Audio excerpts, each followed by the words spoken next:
साथियों नमस्कार, मैं हूं आलोक मिश्रा। स्वागत है आपका आपके अपने YouTube चैनल आलोक सर फिजिक्स। उम्मीद करते हैं कि आप लोग सकुशल होंगे और पूरे मनोयोग के साथ उत्तर प्रदेश की आगामी भर्ती परीक्षाओं की तैयारी में लगे होंगे।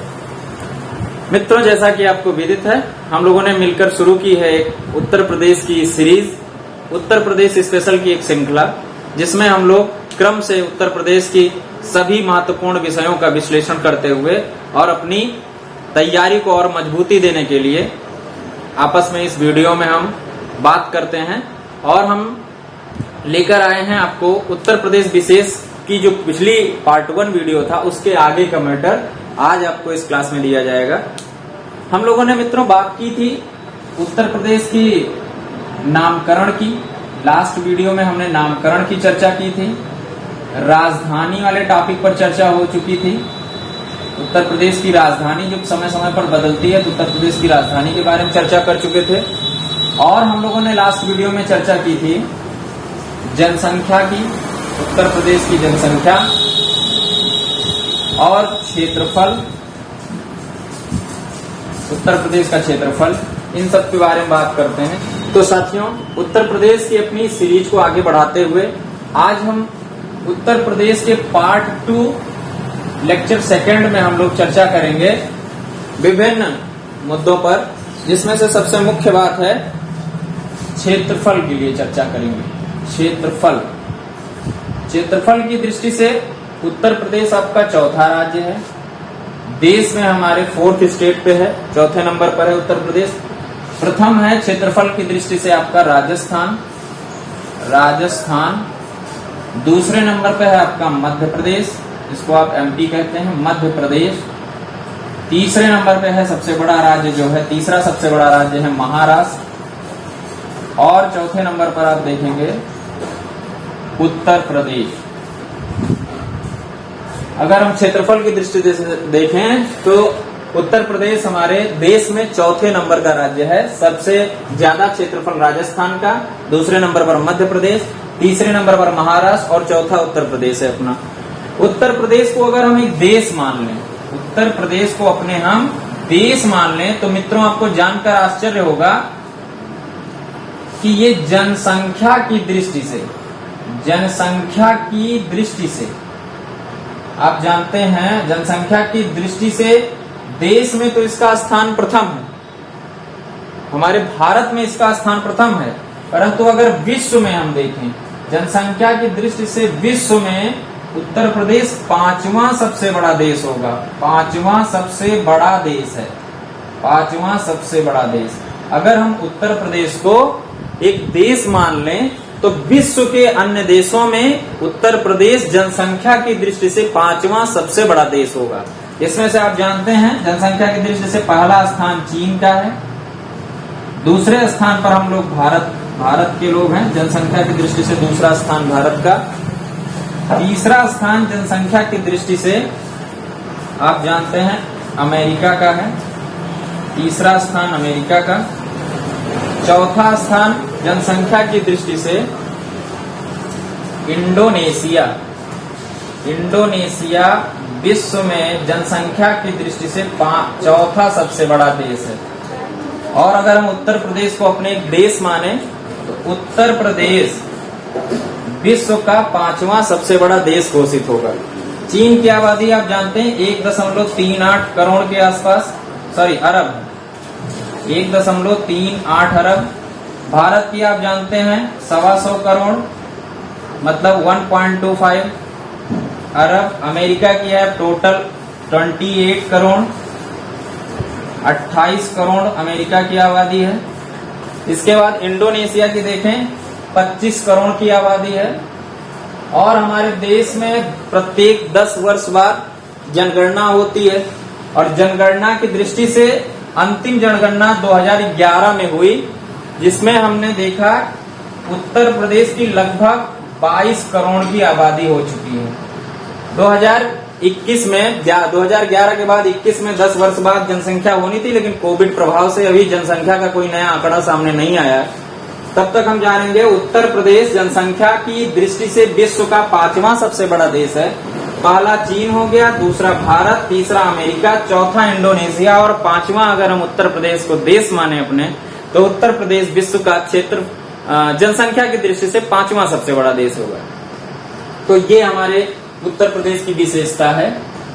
इसके बाद हमने पढ़ा था लास्ट क्लास में उत्तर प्रदेश की जो प्रशासनिक राजधानी है वो तो आप जानते ही हैं, प्रशासनिक राजधानी आपकी लखनऊ है और उत्तर प्रदेश की न्यायिक राजधानी प्रयागराज है। उत्तर प्रदेश की न्यायिक राजधानी प्रयागराज है।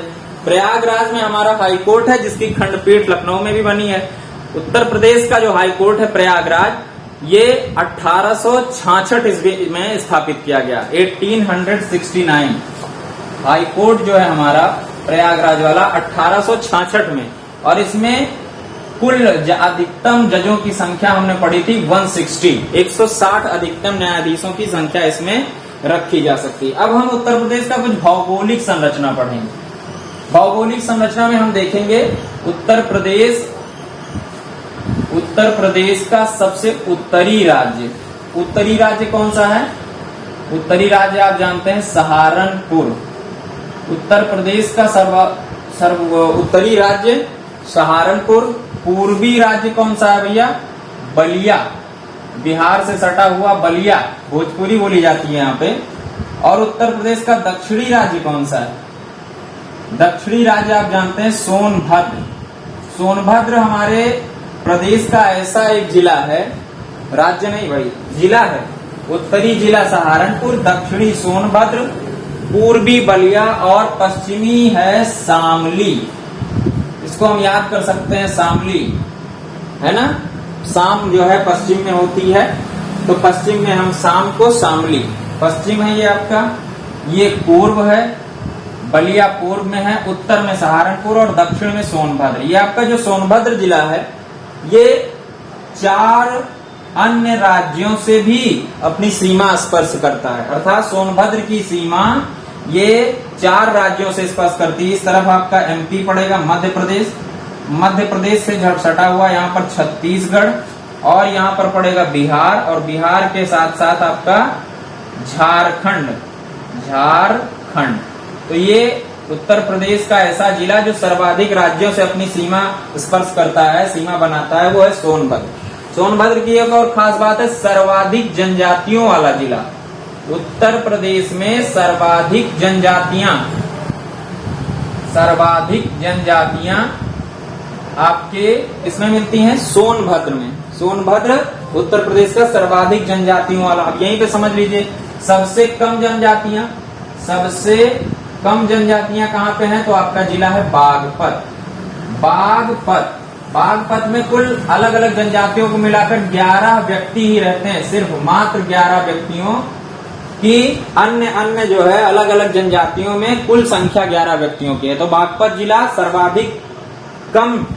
सबसे कम जनजातियों वाला जिला है बागपत। 11 व्यक्तियों की अन्य अलग अलग जातियों में जो है व्यक्ति रहते हैं, और सर्वाधिक जनजातियों वाला जिला आपका सोनभद्र है।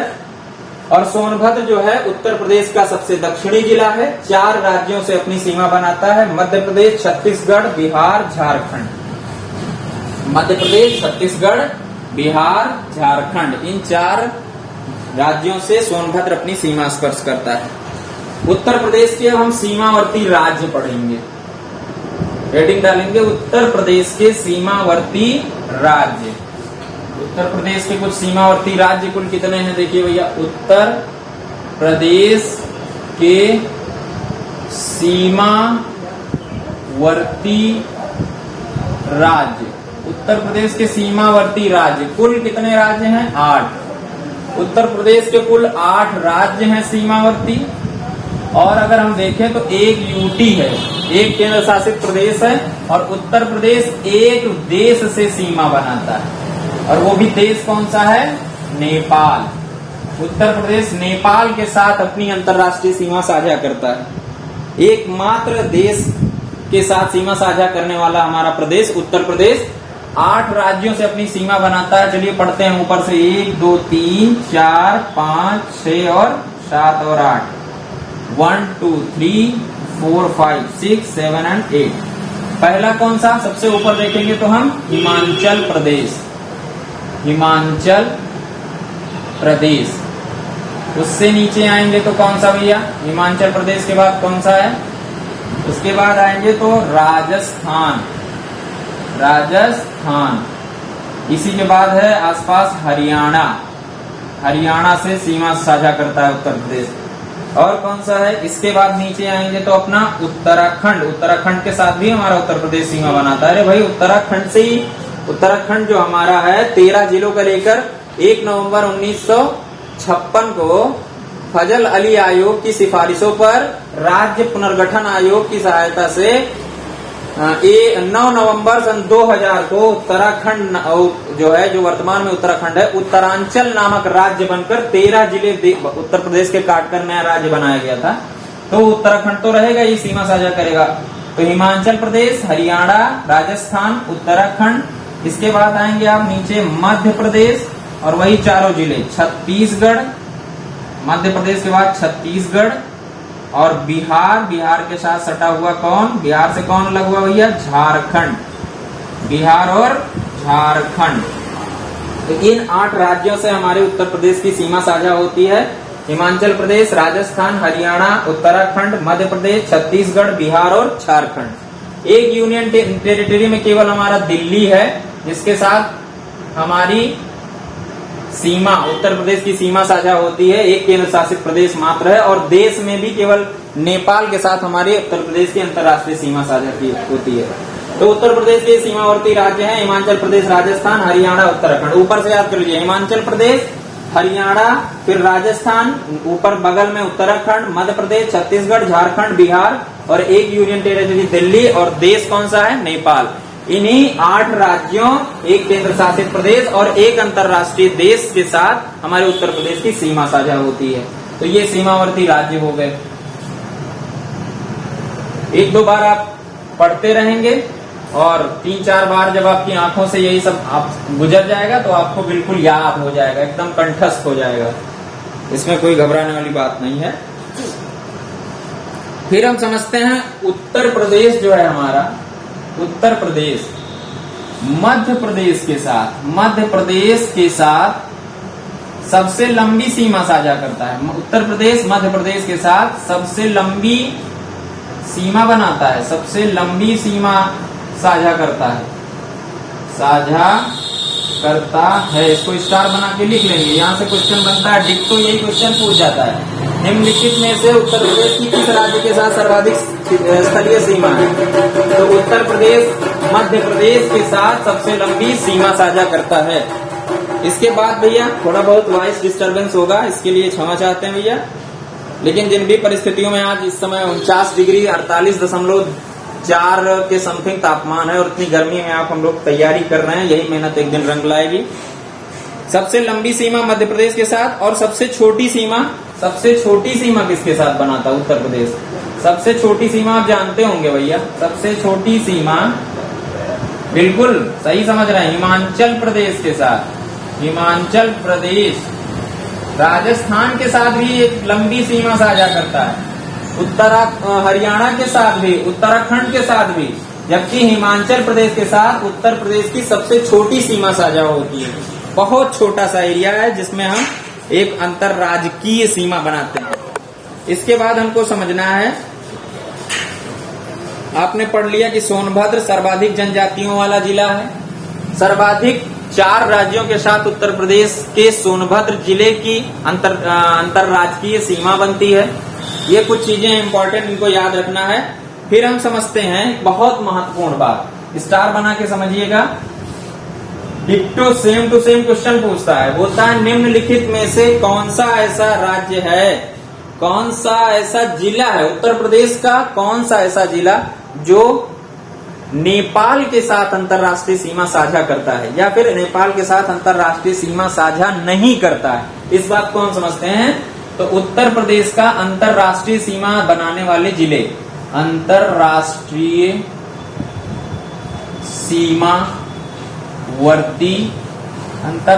सीमावर्ती जिले। अब हमसे बार बार उत्तर प्रदेश नहीं लिखेंगे, उत्तर प्रदेश का हम लोग पढ़ रहे हैं, उत्तर प्रदेश विशेष। तो यहाँ पे आप जानेंगे कि उत्तर प्रदेश के कौन सा ऐसा जिला है जो अंतरराष्ट्रीय सीमा साझा करता है, और एक अंतरराष्ट्रीय सीमा साझा करने वाला उत्तर प्रदेश का केवल एक देश के साथ सीमा साझा होती है, वो भी है नेपाल। तो अंतरराष्ट्रीय सीमा साझा करने वाले जिले, इनका एक कोड हम आपको बताने चल रहे हैं, इससे आपको कभी नहीं भूलेगा। कुल 7 जिले हैं। कुल कितने जिले हैं? 7 डिस्ट्रिक्ट हैं उत्तर प्रदेश के जो अंतरराष्ट्रीय अर्थात नेपाल के साथ सीमा साझा करते हैं। कैसे पढ़ेंगे? यहाँ पे पढ़ लेते हैं हम लोग। महाराज सिद्धार्थ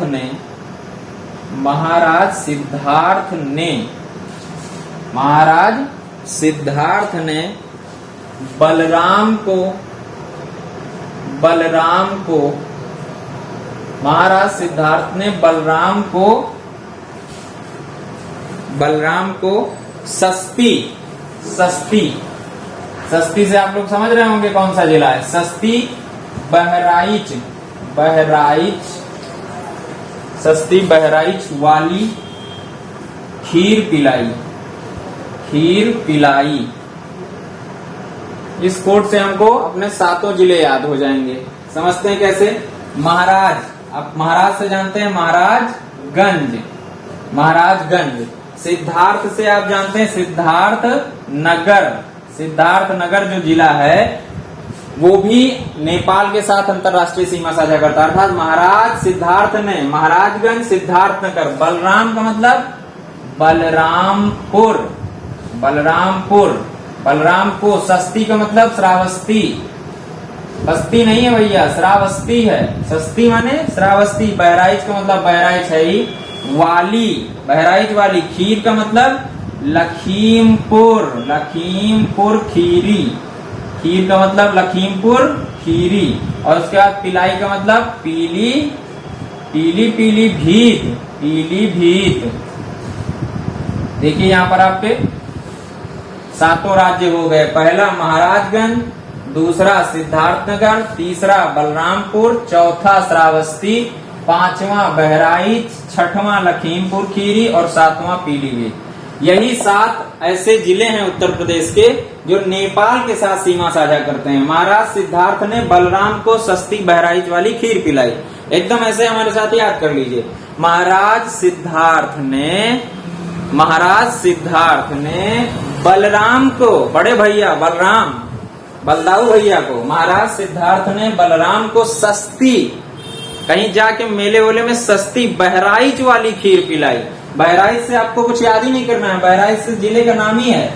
महाराजगंज, सिद्धार्थनगर, बलरामपुर, श्रावस्ती, बहराइच, लखीमपुर खीरी और पीलीभीत, इन 7 जिलों के साथ, उत्तर प्रदेश के इन 7 जिलों के साथ नेपाल की, किस देश की?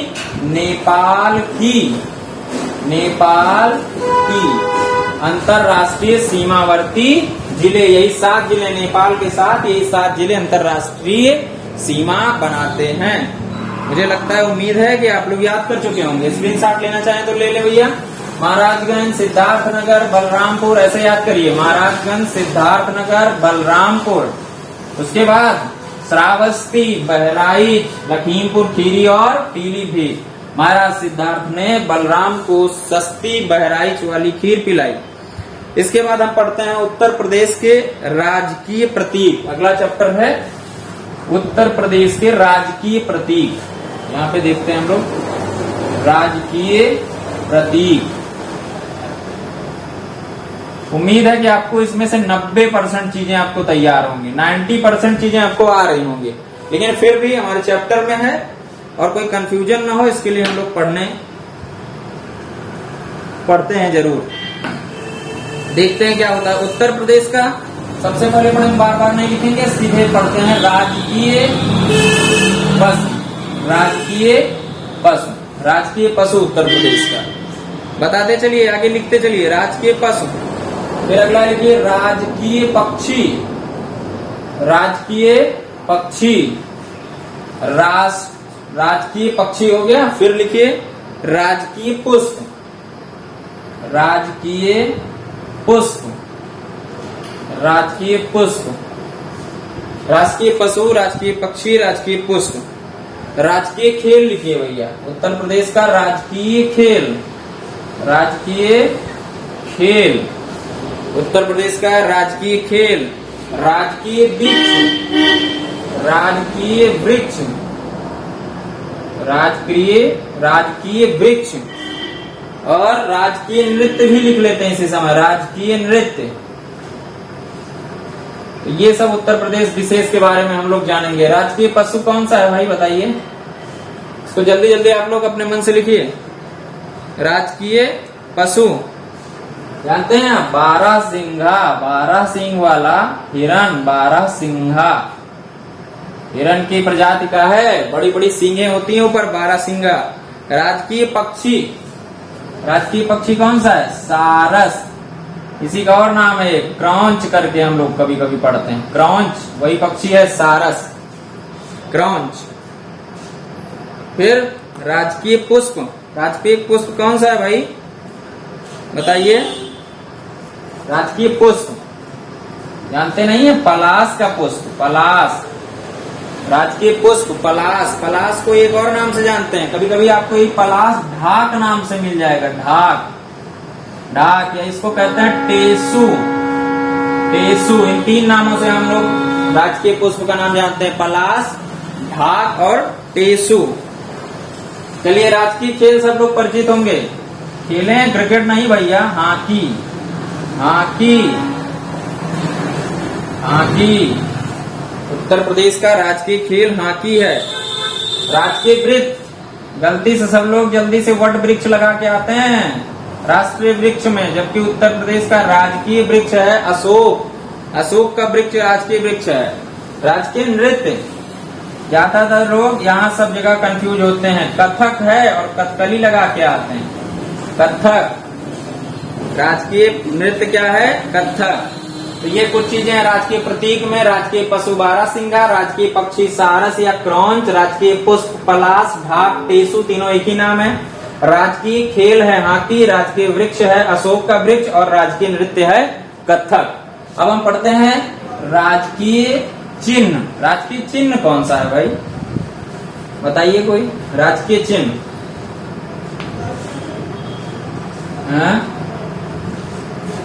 राजकीय प्रतीक में हम लोग आगे पढ़ते हैं राजकीय चिन्ह।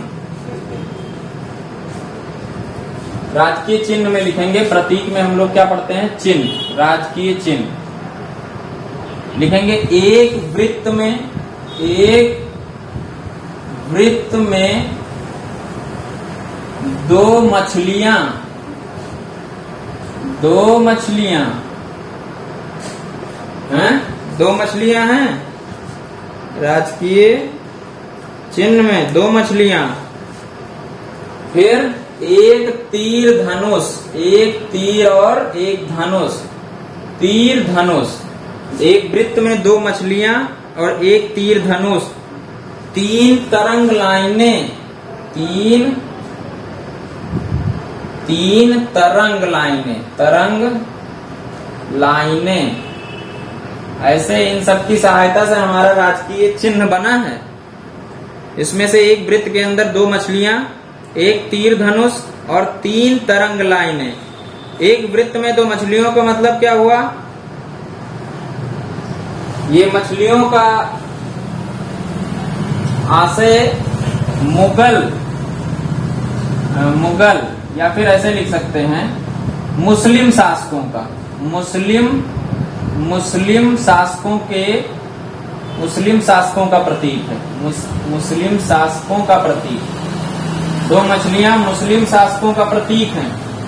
और इसके बाद तीर धनुष क्या है भैया? हिंदू राजाओं, हिंदू राजाओं, हिंदू राजाओं का प्रतीक है, हिंदू राजाओं का प्रतीक है, धार्मिक प्रतीक है। प्रभु श्री राम जी का प्रतीक है। किसका है? हिंदू राजाओं का प्रतीक प्रभु श्री राम का, प्रभु श्री राम का प्रतीक है तीर और धनुष। हिंदू राजाओं की आस्था अर्थात भगवान श्री राम का प्रतीक है तीर धनुष। और 3 तरंग लाइनें भैया गंगा जमुना की जलधाराओं का प्रतीक है। गंगा जमुना सरस्वती, गंगा यमुना और सरस्वती का ये जो मैदानी क्षेत्र है, और सरस्वती, ये जो गंगा जमुना तहजीब अर्थात गंगा जमुना सरस्वती का जो मैदानी क्षेत्र है उसका प्रतीक है। मैदानी क्षेत्र में तीनों के संगम का प्रतीक है, तीनों के संगम का प्रतीक है, संगम का प्रतीक। तो इस तरह से इन तीनों चारों चीजों को मिलाकर हमारा राजकीय चिन्ह निर्मित होता है। एक वृत्त में दो मछलियां जो मुस्लिम शासकों का प्रतीक हैं, एक तीर धनुष हिंदू राजाओं अर्थात हिंदू धर्म मानने वाले राजाओं की आस्था अर्थात प्रभु श्री राम का प्रतीक है। तीन तरंग लाइनें अर्थात गंगा जमुना और सरस्वती के मैदानी क्षेत्रों में तीनों के संगम का प्रतीक है, जो हमारा उर्वरा शक्ति का सबसे मजबूत क्षेत्र माना जाता है। गंगा जमुना की ये जो पूरा मैदानी क्षेत्र है, उत्तराखंड से नीचे वाला, जब यमुना और गंगा जो है मैदान में उतरती हैं तो उत्तर प्रदेश से ही इसका मैदानी क्षेत्र शुरू होता है। तो इन्हीं चीजों को मिलाकर हमने अपना राजकीय चिन्ह बनाया और अपने राजकीय चिन्ह को हमने 1938 में, यहाँ पे लिख लीजिए, 1938 में स्वीकार किया। 1938 में स्वीकार किया। आपको याद होगा, हमने पढ़ाया था, लास्ट वीडियो में देखा होगा आपने। 1902 में हमारे उत्तर प्रदेश का नाम हुआ करता था क्या? आगरा एवं अवध का संयुक्त प्रांत। 1937 में नाम बदला था। कौन सा नाम हुआ था? संयुक्त प्रांत, यूनाइटेड प्रोविंस के नाम से हम जानते थे अपने उत्तर प्रदेश को।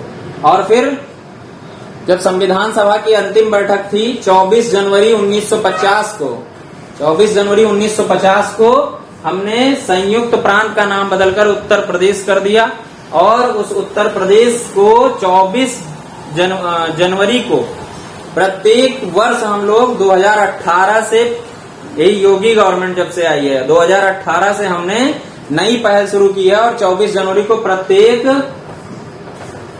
प्रत्येक वर्ष हम लोग क्या मनाते हैं? उत्तर प्रदेश दिवस अर्थात यूपी डे के रूप में हम लोग सेलिब्रेट करते हैं। अच्छा, इस बार जब सरकार बनी है, योगी की गवर्नमेंट जब दूसरी बार सरकार बनी है, तो इन्होंने कहा है कि हम प्रत्येक जिलों का भी स्थापना दिवस मनाएंगे। मतलब प्रत्येक वर्ष हम जिलों का भी स्थापना दिवस बनाने जा रहे हैं। तो इस तरीके से हम लोग पहुंच चुके हैं कहां पर? राजकीय प्रतीक अर्थात राजकीय चिन्ह, राजकीय पशु, राजकीय पक्षी, राजकीय खेल, राजकीय पुष्प, राजकीय नृत्य, इन सब विषयों पर चर्चा कर चुके हैं। अब हम लोग देखते हैं 2011 के अनुसार उत्तर प्रदेश का लिंगानुपात कितना था। बिल्कुल सेम डिक्टो क्वेश्चन बन जाता है। 2011 के अनुसार उत्तर प्रदेश में लिंगानुपात अर्थात कितने स्त्रियों और कितने पुरुषों के बीच का अनुपात हुआ करता था। तो लिंगानुपात कितना था? 912 बटा 1000। 1000 पुरुषों पर 912 महिलाएं थी। ये आप लिख लेंगे, लिंगानुपात सन 2011 की जनगणना के अनुसार ये लिंगानुपात का आंकड़ा है। इसके बाद लिखेंगे साक्षरता। उत्तर प्रदेश की साक्षरता भी भैया, साक्षरता जान लें, 67.7% है। अभी हम 100% साक्षर नहीं हुए हैं, 67.7% है। दशकीय वृद्धि दर लिखेंगे। दशकीय वृद्धि दर, कितनी वृद्धि हो रही है इसमें? दशकीय वृद्धि दर, प्रत्येक 10 वर्ष में कितनी वृद्धि हो रही है? जब जनगणना 10 वर्ष बाद होती है तो हम लोग लगभग 20.22% की वृद्धि पाते हैं। 67, इसका मतलब इससे पहले का कितना थी? 47% के आसपास थी। साक्षरता लगभग 20% के रेशियो से प्रत्येक 10 वर्ष में बढ़ रही है, बहुत तेजी से। सब पढ़े सब बढ़े का कार्यक्रम उत्तर प्रदेश सरकार द्वारा लगातार क्रियान्वित है। फिर हम लिखेंगे जन घनत्व कितना है, ये भी जान लेते हैं। जन घनत्व, उत्तर प्रदेश का जन घनत्व कितना है भैया? 829 वर्ग किलोमीटर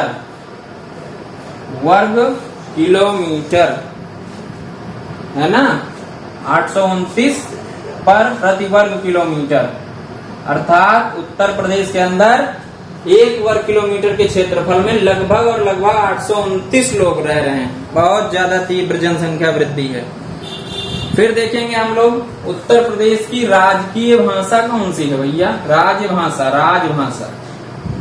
राजभाषा हिंदी। आप जानते हैं अभी थोड़े दिन पहले विवाद हुआ था, इधर हमारे बॉलीवुड के अजय देवगन और उधर एक साउथ के स्टार हैं, वो राष्ट्रीय भाषा पर विवाद कर रहे हैं, जबकि संविधान में कहीं भी किसी भी भाषा को राष्ट्रीय भाषा का दर्जा नहीं दिया गया है। लेकिन लोग हैं ऐसे, लोगों के द्वारा हम जो है जिनको हम अपना आइडियल मानते हैं, वो जिनको कोई जानकारी नहीं है, वो राष्ट्रीय भाषा पर विवाद छेड़ रहे हैं। राजभाषा के रूप में हिंदी को देखते हैं। राजभाषा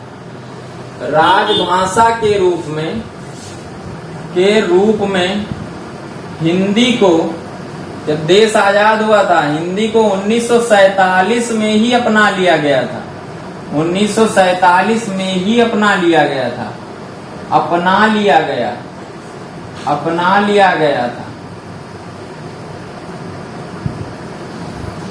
राष्ट्रीय भाषा को बनाने पर, कोई भाषा को राष्ट्रीय भाषा घोषित करने पर अभी हमारे देश में मत नहीं बन पाया कि सारे लोग एक मत हो जाएं।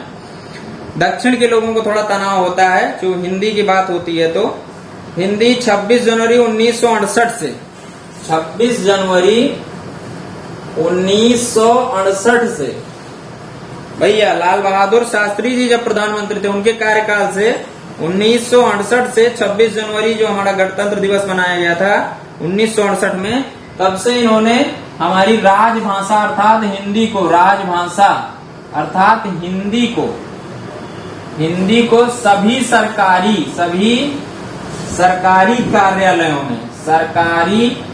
कार्यालयों